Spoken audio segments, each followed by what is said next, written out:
प्रतीक बन गया। खादी केवल कपड़ा नहीं रही, वो स्वाभिमान का वस्त्र बन गई।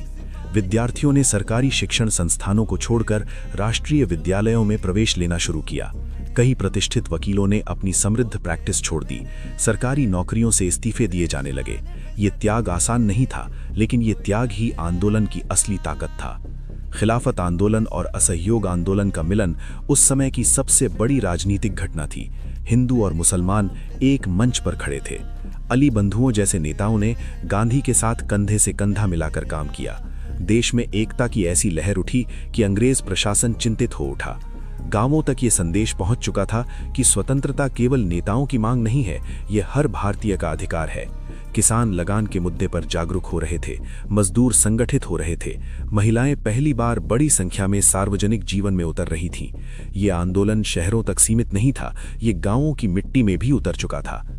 1921 तक आते आते असहयोग आंदोलन अपने चरम पर पहुंच गया। देश में जगह जगह सभाएं हो रही थीं, जुलूस निकल रहे थे, ब्रिटिश प्रतीकों का बहिष्कार किया जा रहा था। अंग्रेजी सरकार ने दमन का रास्ता अपनाया। गिरफ्तारियां शुरू हुईं, नेताओं को जेल में डाला गया। लेकिन हर गिरफ्तारी के बाद आंदोलन और तेज हो जाता। ऐसा लगने लगा था कि अंग्रेजी शासन की जड़ें हिल रही हैं। पहली बार ब्रिटिश प्रशासन को यह एहसास हुआ कि ये केवल कुछ नेताओं का आंदोलन नहीं है, ये जनता की व्यापक चेतना का विस्फोट है।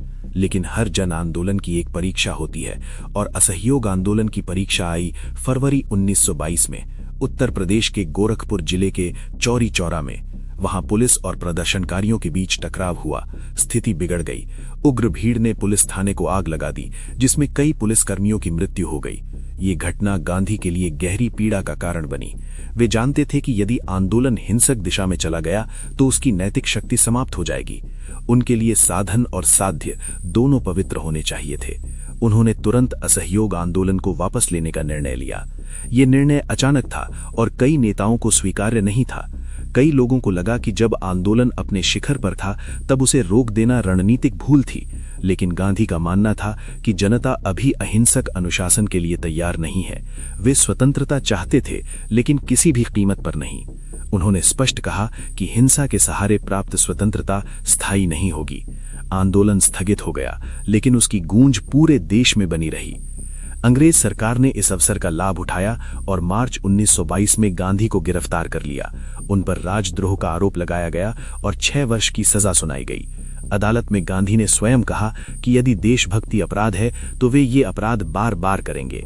उनकी गिरफ्तारी ने उन्हें कमजोर नहीं किया, बल्कि एक नैतिक नायक के रूप में स्थापित कर दिया। जनता के मन में ये बात बैठ गई थी कि अंग्रेजी शासन